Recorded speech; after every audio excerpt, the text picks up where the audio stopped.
तो हम बात कर रहे हैं सरदर्द की। देखिए, दैहिक रोग में सरदर्द बहुत पीड़ाकारी होता है। दिनचर्या में सोने के बाद जो उठना, यह बेहद महत्वपूर्ण है, क्योंकि शास्त्रों में कहा गया है कुचैलिनम दंत मलोपधारिणम बाहवासिनम निष्ठुर भाग्ययंचा सूर्योदये चास्तिमिते शयानम विमुंचते श्रीरपि चक्रपाणि। शास्त्र में कहा गया है, नीति शास्त्र में, कि जो सूर्योदय के समय सोता है उसकी रक्षा भगवान विष्णु के का चक्र भी नहीं कर पाता। विमुंचते श्री रपि चक्रपाणि। हमारे साथ में एक दर्शक जुड़े हैं, हम इनके प्रश्न को लेते हैं। जी नमस्कार, क्या नाम है आपका? जी मेरा नाम अजय कुमार है जी। गुरु जी। अजय कुमार जी, दिव्य दृष्टि कार्यक्रम में आपका स्वागत करता हूं। जी धन्यवाद। अपना डेट ऑफ बर्थ बताएं अजय जी। जी मुझे अपने बेटे के बारे में पूछना था। बेटे का नाम रोहित है। रोहित के बारे में जानना है जी। जी बोलिए, उनका डेट ऑफ बर्थ बताएं। 23 जनवरी 1980। 23 जनवरी 1980। जन्म समय बताएं। 10 बजे का जन्म है, नासिक महाराष्ट्र का। नासिक महाराष्ट्र। रात के 10 बजे। रात के 10 बजे। हाँ जी, इनके बारे में जानना क्या है बेटा?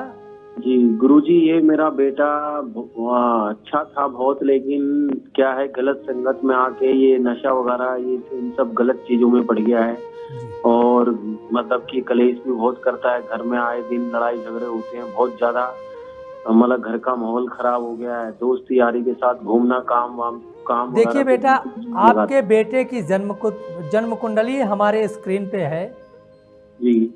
और देखिए, कोई भी व्यक्ति जान के गलत नहीं करता है, कोई भी नहीं करता। हर आदमी सोचता है कि हम अच्छा करें, जिससे कि हमारा समाज में नाम हो, हमारी समाज में इज्जत हो, और जो हमारे पास सब कुछ हो जो और लोगों के पास है जी। लेकिन वह सोच, वह विचार हमारे ग्रहों के कारण, जो ये नवग्रह है ना, इनके कारण वह एक तरह से सोच उसे वही अच्छी लगने लगती है जिस दिशा में वो जा रहा है जी। तो एक तरह से ये बीमारी है। आपको दुखी होने की जरूरत नहीं, इस पे काम करने की जरूरत है। बच्चा यदि आपका खराब संगति में है तो आपकी पूरी जिम्मेदारी है कि आप उसे हर प्रकार से उसे ठीक जगह पे ले आएं, अच्छे स्थान पे ले आएं।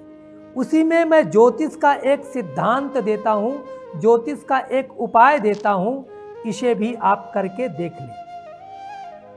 क्योंकि सूर्य को जो है सुत के रूप में देखा जाता है, संतान के रूप में देखा जाता है। ऐसा कहा जाता है सूर्य पूजा से संतान की उन्नति होती है। वैदिक काल से हमारी परंपरा में किसी न किसी तरह से सूर्य की पूजा अनिवार्य है, वो संतान की वृद्धि के लिए। एक काम करिएगा बेटा, आप अपने बच्चे को एक माणिक्य धारण कराइएगा और माणिक्य आप उसे जो अनामिका उंगली में धारण कराइएगा, जिसे कि रिंग फिंगर के नाम से जाना जाता है। ठीक है? और एक काम और कीजिएगा, उस बच्चे से सूर्य अर्घ दिलाना शुरू करें। आपका बच्चा धीरे धीरे अच्छा होता निश्चित रूप से चला जाएगा। जी बेटा, तो हम बात कर रहे हैं सर की बीमारियों का। सर में ऐसा क्या हो जाता है कि जो सर हमें, जो मस्तिष्क हमें आनंद के अथाह सागर का अनुभव कराता है, वही मस्तिष्क में विस्फोट होने लगता है। ऐसा लगता है कि सर की हड्डियां टूट रही हैं। ऐसी परिस्थिति में व्यक्ति को चैन नहीं रह जाता है। और चैन क्या, व्यक्ति सोचता है कि इस जीवन से अच्छा है कि मुक्ति मिल जाए, क्योंकि सर का दर्द बर्दाश्त नहीं होता। जन्म कुंडली में लग्नेश यदि त्रिक भवनों में बैठा हो, खष्टम, अष्टम, द्वादश स्थानों में आके बैठा हो, तो निश्चित रूप से अधकपारी का रोग होता है। अधकपारी समझ रहे हैं ना? आधे सर में तेज दर्द हो, या चंद्रमा पीड़ित होने पर भी अधकपारी के रोग देखे जाते हैं। इस परिस्थिति में क्या करना चाहिए? सबसे पहले तो नारियल के जल को पीना चाहिए। नारियल का जो पानी है ना, उसका अधिक सेवन करें, क्योंकि चंद्रमा की जो शीतलता है वो आपके मस्तिष्क में कम हो गई है। चंद्रमा का प्रभाव यदि मस्तिष्क में कम होता है तो मस्तिष्क में निश्चित रूप से जलन होती है, क्योंकि शुक्ल यजुर्वेद की कौमुदनी शाखा में लिखा है, चंद्रमा मनसो जाचछोहो सूर्यो अजायत सोत्रास वायुश्च प्राणश्च मुखादग्निरजायत। चंद्रमा मन का प्रतीक है, मन का द्योतक है। चंद्रमा से मन का सीधा संबंध है, क्योंकि आप देखते होंगे चंद्रमा इतनी दूर है, लेकिन अमावस्या पूर्णिमा को जब ज्वार भाटा होता है ना, तो चंद्रमा की पूर्णता में ही होता है। सीधा संबंध निश्चित रूप से चंद्रमा, सूर्य, शनि, मंगल, बुध, गुरु, शुक्र, राहु, केतु इनका हमसे है, ये साबित होता है। इस बारे में बात करेंगे, लेकिन हमारे साथ में एक दर्शक जुड़े हैं। आइए हम सभी लोग मिलकर के इनका स्वागत करते हैं। नमस्कार, क्या नाम है आपका? जी, मेरा नाम रूपाली है। मुझे अपने बेटे के बारे में जानना है। रूपाली जी, स्वागत करता हूं दिव्य दृष्टि के इस कार्यक्रम में। जी, अपने अपनी बेटी का नाम बताएं। बेटे का नाम अंशु है। बेटे का नाम अंशु। जी। अब ये बताइए, उनका डेट ऑफ बर्थ मालूम है अंशु जी का? जी, 11 नवंबर 1996।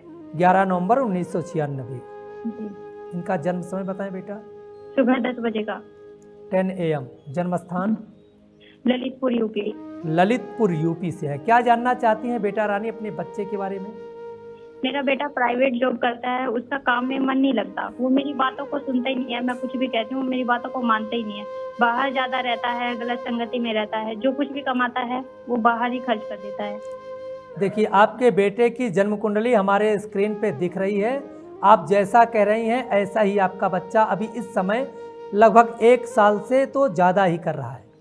जी गुरुजी। देखिए बेटा, इसके ऊपर गुस्सा करने की कोई आवश्यकता ही नहीं है आपको, क्योंकि आपके बच्चे की जन्म कुंडली के जो ग्रह हैं, इसका माहौल, इसका मस्तिष्क, इसका दिमाग ऐसे बैठा दिए हैं जिससे कि व्यक्ति, आपका बच्चा बहक गया है।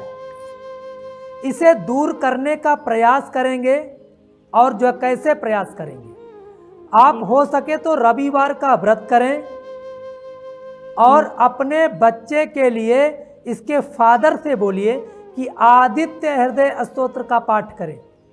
देखिए, मंत्र क्या है? मंत्र शब्द हैं, और जो शब्द होती है इनकी अपनी अलग ऊर्जा होती है। जी। जिसके लिए बेटा किया जाता है मंत्र ना, उस व्यक्ति के मस्तिष्क को प्रभावित करते हैं शब्द। जी गुरुजी। तो आदित्य हृदय स्तोत्र के पाठ करने से आपको पुण्य मिलेगा, और हर पुण्यवान माता पिता अपने बच्चे को छत्र देता है, विघ्नों के निवारण के लिए एक छत्र दे देता है। ऐसा शास्त्र में कहा गया है, क्योंकि आपका पुण्य आपके बच्चे को ठीक वैसे ट्रांसफर होता है जैसे आपकी प्रॉपर्टी, जैसे आपका धन। तो आप अपने बच्चे के अच्छे स्वास्थ्य के लिए, अच्छे विचार के लिए, अच्छे कर्मों के लिए निश्चित रूप से मंत्र पाठ और अच्छे कर्म करिए। जी गुरुजी। जी बेटा, आशा है आपने अपने प्रश्न को अच्छी तरह से समझा होगा। जी धन्यवाद गुरुजी। बहुत बहुत आशीर्वाद प्राप्त।